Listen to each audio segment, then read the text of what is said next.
G'day everyone, my name is Jono and welcome back to Liverpool Verdict. We are doing a live reaction of the Liverpool versus Everton game. Relief, absolute relief. We held on in the end. We won 2-1. We have gotten 5 Premier League wins in a row. But relief. It wasn't as stressful as the previous games though. We came close. We didn't have to come back and score a late winner. So the stress levels were not as crazy as the previous games, but I tell you what, it was nerve-wracking in the end. But we got the result. We got the 3 points. We're going to break down the game. We're going to go through the first half, second half, and we're going to go through the individual player performance. Like the video, drop in your comments. We're going to go through your feedback. I want to hear your thoughts of the game. I want to hear your star performers of the game. Drop them in the comments, like the video, support the channel as well, and hit that hype button. There's a new button on YouTube called hype. If you like that, like the video and then click the hype button, it helps us smaller channels grow. So support the channel, and I do appreciate you tuning into Liverpool Verdict. We're going to start with the first half, and I have to say, the first 30 minutes of the game, Liverpool, fantastic. Absolutely brilliant. We were in full control. Everton were absolutely all over the shop. Our midfield was finding pockets in space. We're finding pockets. McAllister, Gravenberch, Szoboszlai. The ball was just quick touches, just kept going straight through the midfield. They were just finding lots of pockets, lots of space so easily. And you can tell with the goal that Gravenberch had scored, it was just straight through the midfield. Szoboszlai, McAllister, and I tell you what, that finished by Ryan Gravenberch. My God, it was like a karate kick. Bang. And that's not easy to do. The ball was going towards the goal, and he's done a big karate kick. And I tell you what, first 30 minutes, 2-0 up, and you're just thinking, we've got this. This is actually going to be a comfortable win. We can cruise it. We can potentially get a third goal. And you just think, you know what, this could be a no-stress game. Nah, definitely not. Not happening at all. The last 10 minutes of that first half, that's when it really started to turn. That's when Liverpool really started to get a lot more sloppy with our passes. Everton started to take control of the game. They started to press us a lot more. They started to press us in midfield and put the pressure on. And they were forcing the errors of Liverpool. Sloppy passes started to give way, and Liverpool just all of a sudden started to struggle to hold on to the ball. We got through the first half, and you think, okay, 2-0, let's regroup and let's see if we can maintain a bit more control of the game. Second half had kicked in, and I tell you what, Everton, credit to them, I felt they took a lot more control of the game. Sloppy passes just kept continuing. McAllister, poor game. I thought he was average. I thought he did really well in the first half. He had a lot more control, but then Slot had to take him off, and rightly so. He took him off, put Curtis Jones, and I think it was Florian Wirtz in. We needed just to hold on to the ball, and we just couldn't do it. Everton maintained that pressure. And I tell you what, once they got that goal, I just thought, my God, I felt a second goal was going to come. And I felt we're just going to go through the same motions as what we've gone through in the last 5 games. But I tell you what, we held on. And Jive, what a goal that was. Top finish. And it just came from Jack Grealish. I thought he had a great game. Running down that left-hand side, putting in crosses in. He doesn't even need that much space to get across here. But I tell you what, we held on. We just could not, and we're relying on the counterattacks at some point. We were dangerous in that second half as well. But again, there was a few moments where I think Wirtz had cut the ball in, and you just think if you just cut it a tiny bit less, he probably could have got a shot away. There was just little moments where we could have potentially made it 3-1, but Everton, I thought they're brilliant. They were very disciplined. It was a typical David Moyes performance. I really thought they were going to get a second goal. But Liverpool hold on. We'll jump into the comments. We'll start off with Devils Down Under. Thank you there, Prue. Big 3 points. Yes, it was a massive, massive 3 points. It doesn't matter how we get it. It does not matter how we get it, as long as we get them. At least we didn't have to come from behind this time. We stayed ahead and we just held on. Good old Caleb. Welcome to the channel, bro. Last part was scary. Oh, tell me about it. Tell me about it. It was bloody scary. We held on. I really thought we were going to struggle in the end. And I tell you what, we held on. I thought Virgil van Dijk and Kanate had really, really good games. There was a few sloppy moments even from them too. But I tell you what, we just had to hold on. Quite good in the first half. Absolutely spot on. I thought it was just a whole different Liverpool side. 2-0 up. Great goals. Ryan Gravenberch with the goal. Ekitike with the finish. I have to call out Hugo Ekitike. I thought he should have stayed on a bit longer. It wasn't just his goal. I felt his defensive work was absolutely outstanding. But overall, when you look at the squad, that first half was outstanding. And then we just dropped the intensity. And then as soon as we get a bit of pressure, we just can't seem to find the player. Our passes were just rushing things away too much. So, but 5 from 5, yes. Look, we can't complain too much, right? It's a perfect start on paper. 5 out of 5 wins. And there's some big games coming up as well. And I think there's going to be some points dropped either from Arsenal, from Manchester City. We need to maintain that gap. We need to extend that gap. And I think we can do it this weekend. But it's a huge point. It's a huge, huge point. Because at the end of the day, Everton, no matter where they come on the table, no matter where Everton are on the table, they always give us a hard time. It is a Merseyside derby. Even the home games at Anfield. Yes, Everton have not won. I think there's a crazy stat. Everton have not won at Anfield for the last 26 years. But how many draws have we gotten at Anfield? Yes, mostly we win, but there are quite a few draws that happen. And this could have easily been a draw. But we got it in the end. And it was only just, and I think that's expected, really. It's very rare that we absolutely pump Everton. So I was scared at the verge moment, almost and go, oh my God. Oh my God. When he passed it back, I thought that ball was going to go in. I thought the ball was going to go in. And what's even worse as well, I thought right at the end that they were just going to do a long throw. And I hate those long throw-ins because the ball just can add up anywhere. And then you get all the big men in the box and you just think, oh my God. But they just took a quick throw-in, which I felt they shouldn't have done that. But yeah, that moment scared the shit out of me. And I think everyone was nervous. Everyone was shaken. And we just had to hold on, and we did.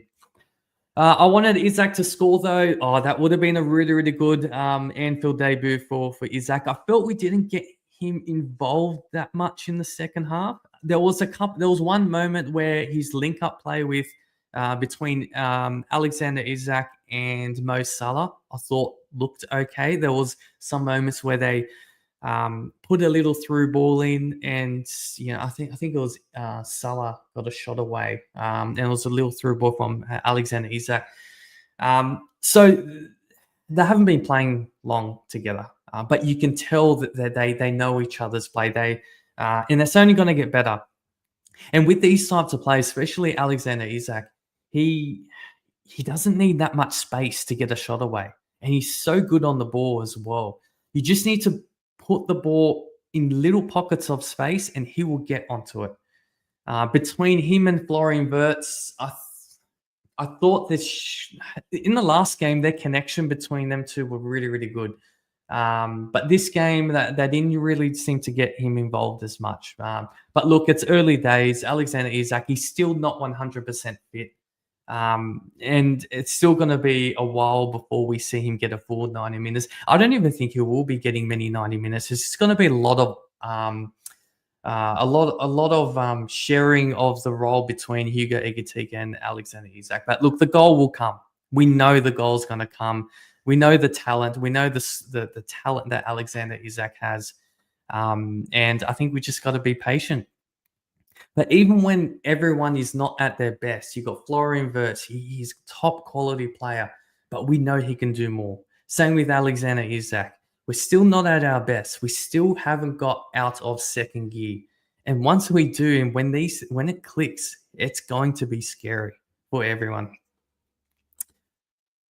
Yes, my man Alexander. Thanks for joining in. Bradley against Grealish was not good enough. He didn't put one tackle on him. Just sat back and let him drive into the box all game. Look, I thought Connor Bradley first half, I thought he did well. But yeah, second half, Grealish was getting the better of him. I'll just put FootMob on just so you can see. Let's just give me a moment.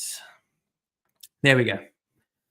So, yeah, look, Grealish was getting the better of him easily. And with Jack Grealish, you don't need to give him much space for him to put across him, but he needed to get a bit more tighter on him. And I thought maybe he could have been subbed off. I think do we have Jeremy Frimpong on the bench? Let's have a look. Yeah, Jeremy Frimpong was on the bench, but I guess Jeremy Frimpong, he's known for more of his attacking ability. But yeah, you're right. I do agree. I thought he could have put a bit more pressure on him. But I guess that's lessons learned, and we got away with it. Kerkez was too good. Yeah, good call out. I thought Milos Kerkez had a good game, especially in that first half. He was solid. He was putting in tackles, and also he was winning headers as well. I thought Milos Kerkez, when the first few games playing for Liverpool, he seemed a bit scared to go in for those headers. But this game, he was putting body and all. Yeah, look, strong game for Milos Kerkez. And also there was a moment in the first half where he got the ball, and normally he just passes the ball back, or he doesn't take that much risk. But then he took the ball on and he went down the line, and we need to see more of that from Milos Kerkez. He has the ability to take the ball on, drive at defenders. He needs to do more of that, I feel. He's quick. He's got the talent to do it. I think he just needs a bit more confidence before we can really see a lot more of Milos Kerkez. But I thought defensively, you're absolutely right, Caleb. I thought defensively he held his ground. He was up against Njai, and Njai is not an easy player to defend against. He is very, very tricky, very, very skillful on the ball, but he held his ground. And I think we're going to see a lot more of Kerkez. To be honest, I thought Robertson would have started in this game. I was quite surprised. I thought Alan the Slot was going to bench Kerkez, but in the end, ended up being the right call. Welcome to the channel, Shadow Realm. Shadow Realm. Kash Patel is my star performer. Shadow Realm. Who's Shadow Realm? Is that Nikos or Edwin? One of the boys, I think it is. No, I think this is Edwin, isn't it? If it's Edwin, drop in your comments there, Shadow Realm. I'm pretty sure it is you. Kash Patel, my star performer. I tell you what, that video did hit big, but any political video, you got to stay out of it. I'm not commenting on the political video, but I have to say, Kash Patel, that tie he wore, I do want to get my hands on that tie, the lucky tie. Sold out at the moment. We had a look online. It is sold out, that tie, but hopefully once it's available, we'll definitely get that. But I can't comment on any political and what's happening with Kash Patel, Donald Trump. I'm just going to stay out of that, guys. But yeah, good call out there, Shadow Realm. Keep dropping in your comments. Caleb, next up, Southampton. Yes, Southampton, who we're versing. They're in the, I think this is the Carabao Cup, isn't it? let's have a look. Fixtures. Yes, Carabao Cup. And this is a game that I'm really looking forward to against Southampton, because this is a game where Arne Slot is going to be playing players that just haven't featured this season. I'm expecting players like Giovanni Leone to get his first start. He's a player that I'm really, really excited to see.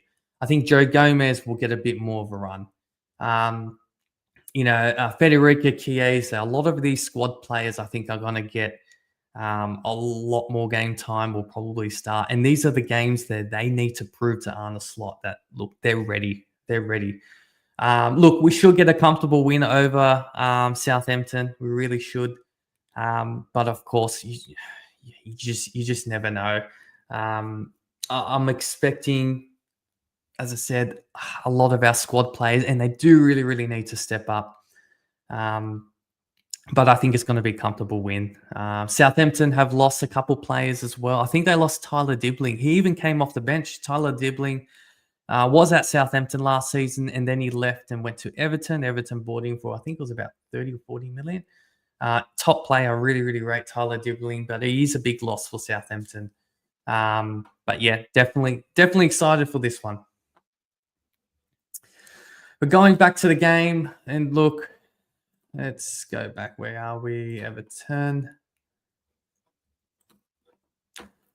And look, we'll start off with Alisson. I have to say, there were moments where Alisson, he punched the ball out when needed to. There was a few corners I thought he did well. He won some free kicks.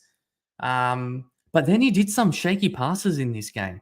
And you just think, ooh, like, it wasn't his best game. I thought he didn't look as comfortable in certain moments of the game. But of course, he didn't make any big mistakes that really, really costed us. So, but overall, look, Alisson, he's such a class keeper. I will not trade him for anyone. And I kind of feel sorry for Mamadashvili, because he's up against an absolute mammoth of a keeper. But overall, not his best performance, but he didn't cost us. Kirkus, we already went through. We'll go through with Virgil van Dijk. Again, another Colossus performance. He was absolutely brilliant. He won how many headers after headers. He's just absolutely unstoppable in the air. There was moments in the first half where I think Beto was trying to get him behind. And between Virgil van Dijk and Ibrahim Konate, they were just... Poor Beto just could not get anywhere near. There was moments where he almost got the ball and he was almost clean through. But Virgil van Dijk and Konate, again, proving that these two are the best centre-back partnership in the league, potentially in the world as well. But yeah, the stats don't lie, really. You've got 92% accurate passes, but really what we're looking at is heading clearances. You've got 6 header clearances, 8 clearances total. 3 recoveries. No one dribbled past him. He didn't win all of his headers, which is quite a surprise for Virgil van Dijk. But yeah, another top performance. And the same with Ibrahim Konate. There was a few key recoveries that he had to sort of step into the game, and he didn't get any yellow cards as well. Konate is always one guy that you put money on him that he's going to get a yellow card or he will miss a tackle. But he was absolutely spot on today. And he needed to as well. So, poor Beto up front, 5.9. Really, I felt sorry for him. There's not much really he could have done. Alexis McAllister, I have to say, look, definitely we've seen better days for sure. And we're all human. I do rate McAllister. I think he is an absolute weapon of a player. I do feel that we need to extend him. But definitely not his best performance. One that he just needs to shake off. But we know he will definitely get better. And I think he had a few... I don't feel he's 100%. He rolled his ankle, I think it was not last game, the game before. And it looked like a clean roll. And you just think, oh, God, I don't know if he's 100%. But he came in, and I think it was a good call for Arne Slot to take Alexis McAllister off. But the man, Ryan Gravenberch, I tell you what, look, there was moments where he was just unplayable. He was absolutely brilliant today, Ryan Gravenberch. The goal he scored, the karate kick goal, the whatcha karate kick goal, that was not easy to do. The ball was going towards the goal, and he's just got these daddy long legs. He's got these massive long legs, and he utilized it to get the ball, and he didn't have to put that much power to get the ball into the back of the net. He just karate kicked that ball, and it was very, very well placed to get it right into the back of the net. There were moments, though, I have to say, my only criticism of him, he did do some poor passes, especially in that second half where he was losing a little bit of control. But again, that first half performance was just, he got the goal, he got an assist as well. Brilliant all round. And I think he's been one of our best players this season. Between Gravenberch and Dominik Szoboszlai, I think they've been probably arguably, easily, I would say arguably one of our two best players in the world in this season for Liverpool. I'll tell you what, Dominik Szoboszlai, has he had a bad performance at all? Has Szoboszlai really had a bad game? I really don't think he has. I thought it was another outstanding performance. And it's not just his ability to link up play, it's his defensive work, his defensive contribution. No matter when, at what moment in the game, he is always sprinting back. This guy is an engine. And I tell you what, Dominik Szoboszlai, he's not one that you can even bench. It doesn't matter. You put him as a box-to-box midfielder, or you put him as a center attacking mid. Dominik Szoboszlai has to start every game.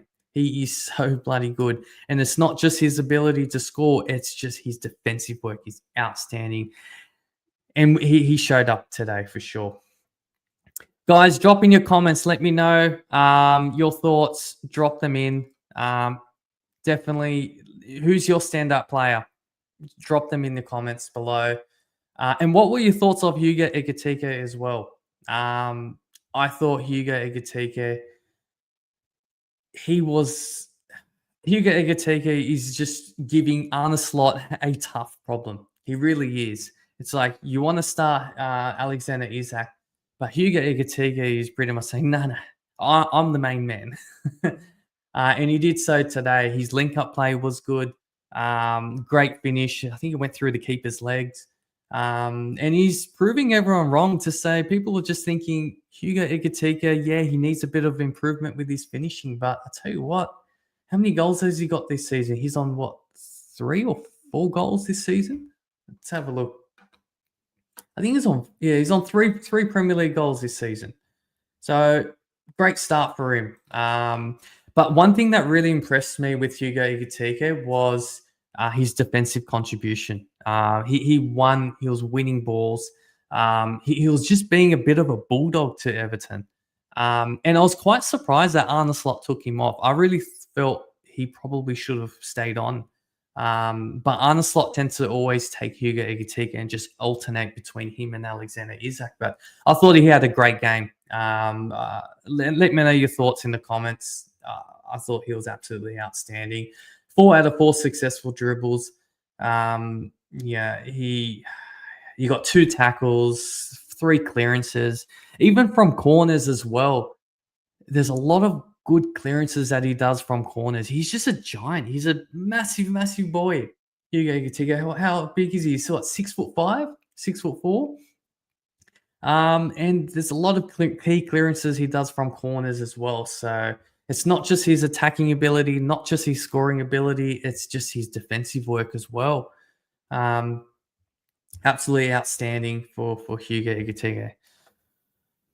All right, Shadow Realm. No, Caleb. Where are we in the comments? Shadow Realm. We shouldn't have sold Nunez. He was the heart of the team. Shadow Realm. Darwin Nunez. Well, look, when you look at it now, I think selling Nunez was definitely a good decision. I know there was a lot of Liverpool fans that didn't want Darwin Nunez to be sold. But when you just look at hindsight now, you look what we got. Hugo Ekitike. Hugo Ekitike is absolutely firing at the moment, both attack and defensively. And then you get Alexander Isak, who I think is the best striker in the league. And Darwin Núñez. Yeah, look, we almost broke even with Darwin Núñez. And I was very, very reluctant to sell him without getting a replacement first. And it was a big, big risk to sell him because we could have only ended up having one striker this season. But we got Isak, within the last 24 hours of the transfer window. So if that didn't fall through, I would say we should have kept Núñez. But the fact that we got Alexander Isak, it was a good decision. Definitely good decision. And I wish Darwin Núñez the best. We all do. There's a fighter in him. There's a striker in him. And I can see him coming back to Europe at some stage. I think eventually he probably might get a bit sick of Saudi Arabia. I think once he's happy with the amount of bloody money that this guy is reigning over there, he will probably come back and either maybe go play in Italy, or I think he'll probably try to go back in Spain, and that's his native tongue. But yeah, look, there's a lot of Darwin Núñez fans out there. We all love him, but I think it's the right move to let him go. We'll go to the bench. Curtis Jones. What were your thoughts of Curtis Jones when he came off the bench? I thought he did defensively. I thought he contributed a lot more defensively. There was a few key tackles that he put in, a few key free kicks that he also won as well. And the reason why Arne Slot put him in is, especially in that second half, Liverpool were just struggling to hold on to the ball. Like, we'll just sloppy passes, we'll get the ball, and Everton were just pretty much not giving us any space. And Curtis Jones is the type of player where he is just a ball player. You always play him feet, and he always plays each other feet. He's technically, he's absolutely brilliant. And I think he put him on just to try to maintain a bit more control on that ball. And we just needed a little bit more life in that midfield, because Everton just started to take control, and they were winning their duels as well. So I was actually quite surprised. Curtis Jones defensively definitely put in a good shift. He got a couple clearances, a couple tackles as well, 3 recoveries, and he won 3 out of 4 duels. And that's one thing that we were lacking. I think this is a key stat, that he won 75% of his duels. We were losing a lot of those duels. When McAllister early on in that second half. So we needed that injection of winning those 50-50 balls. And I think Curtis Jones definitely offered that in the second half. Florian Wirtz, what are your thoughts of Florian Wirtz when he came off the bench? There were moments where you just think, he's just so close to scoring. I felt all season it's just been so close for Florian Wirtz. We just want a goal from him, and he has come close. And even some of the assists as well, he's played some good balls. He creates chances. The stats show that he's always there to create chances. It just hasn't happened yet. Same goes in this game against Everton. I felt he was only just inches away from getting that last pass. Or getting that shot on goal. And the most frustrating thing about Florian Wirtz is there are moments where he does lose the ball a bit too easily. I do feel he needs to take on the ball more and drive at defenders more. But even sometimes when he does do that, he also loses the ball quite easily. So but yeah, look, he didn't have as big of an impact, I felt, on the game. I thought he definitely could have added more value. But of course, I think if you're going to bench him, which was a big call from Arne Slot, then you would hope that he would have to come off the bench. And he did, but I just felt he didn't contribute as much as what we would hope. But look, if I'm wrong, if you have a different view, do let me know. But I just thought there's room for improvement. Alexander Isak. coming off the bench, what were your thoughts? We all wanted to see a goal from Alexander Isak. It would have been so sweet if we saw a goal from him. But it wasn't meant to be. We didn't really get him involved as much. As I said before, there was a nice little moment of link up between Alexander Isak and Salah. We saw in the last game, Alexander Isak and Florian Wirtz just look they just looked like they had been playing with each other for years. But the link-up play with him, we didn't get him involved. And a lot of that was just because Everton was just putting so much pressure on us in that second half. And in the last 10 minutes or even the last 5 minutes of the Everton game, we just went into defensive mode. We just went into, let's just hold on to the league. So Alexander Isak, I felt he did what he needed to do. But again, I felt he didn't play too bad, but he didn't do anything fantastic. But do let me know. Do let me know what you think in the comments. All right, so what games do we have coming up? Let's have a look at the schedule. So we have Southampton coming up. I think it's midweek on Wednesday Australian time. I'm coming from Australia. 5 a.m. Look, see, I'm from Australia, right? Look at these times that we have to deal with. 5 a.m., 12 a.m. It's tough. But we push through it because we are absolute diehard supporters. Where are you in the world, though, guys? Do share and let me know in the comments. But 5 a.m., we've got Southampton, and then we have Crystal Palace coming up, and that's a tough one. Crystal Palace away. Crystal Palace I think are gonna finish in the top half easily. I think they probably might even push for Europe. I think this season they're probably gonna maybe push for Conference League, even though they lost Eze. That they're still a really quality side. That's gonna be a tough game. Oh, look at this! Look at these hard freaking last 3 away games that we have. Galatasaray away. Oh my god, that's gonna be hard. Don't underestimate playing in a hostile Turkey environment. Oh, that's going to be hard. Galatasaray. We really, on paper, of course, we should be comfortably winning. But that's going to be a hard game. And then Chelsea. Oh, Jesus, away. Wow.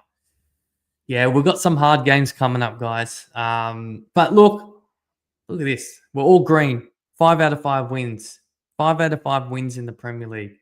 6 wins out of 6 this season. We can't complain. These are good times. These are really, really good times. But let's just hope, pray, no injuries. We've got the squad depth. Everyone's fit. Everyone's fresh. And we need to get these points. All right. I think that's a wrap, guys. I think I'm going to call it. Thank you. Thank you for joining this session. It was a nice, quick live session. We got the 3 points in summary. We've done it. 5 out of 5 wins. Everton is never an easy game. And it was job done. And I have to say, we can sleep very, very well tonight. Very well tonight. And very, very curious to see how these other games are going to go. We'll be watching the Premier League. Stay tuned to my channel as well. I'll be uploading shorts of my match reactions on shorts form. Stay tuned as well. I'll do my EPL roundup as well. And yeah, there's lots of content coming your way, guys. So stay tuned. Thank you so much. I really, really do appreciate. Like my videos, subscribe. We're growing a really, really nice community here. I'm giving away a lot more free giveaways as well. I do have a Liverpool scarf that's coming up.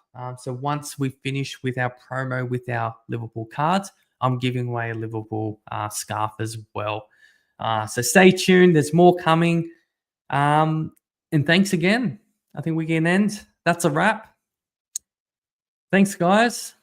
Peace out. I hope you have a really, really good night. And we'll catch up again soon. Ciao.